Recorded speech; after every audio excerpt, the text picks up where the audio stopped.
સુરત જિલ્લાના 84 તાલુકાના હજીરા ગામમાં સરકારી જમીન પરથી ગેરકાયદે સ્લેગની હેરફેરનું કૌભાંડ ચાલી રહ્યું છે. પરપ્રાંતીય ગેંગ આ સ્લેગનું એક્ટિવા, બાઇક જેવા પેસેન્જર વાહનો પર હેરફેર કરતા હોવાનો વિડીયો વાયરલ થયો છે. હજીરા ગામમાં એમએનએસ અને અંદાણી કંપની વચ્ચે સરકારી અને બિનસરકારી જમીનનો મોટો દરિયાઈ પટ્ટ આવેલો છે. આ દરિયા કિનારા વિસ્તારમાંથી હજીરા ગામ બહારના પરપ્રાંતીય લોકો દ્વારા ગેરકાયદે રીતે સ્લેગ કાઢવામાં આવી રહી છે.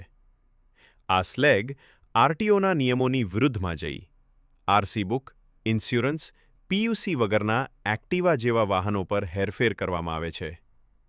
એક્ટિવા, બાઇકના પાર્ટ્સ છૂટા કરી ફક્ત એન્જિન અને ચેસિસનો ઉપયોગ સ્લેગની હેરફેર માટે કરાય છે.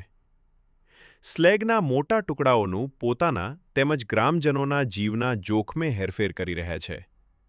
ગ્રામજનોએ પોલીસ, મામલતદાર અને આરટીઓ કચેરીને પુરાવા સહિત ફરિયાદ કરી છે. છતાં કામગીરી શૂન્ય હોઈ ભાગબટાઈની ચર્ચાએ જોર પકડ્યું છે. કૌશિક પટેલનો રિપોર્ટ, હિન્દ ટીવી.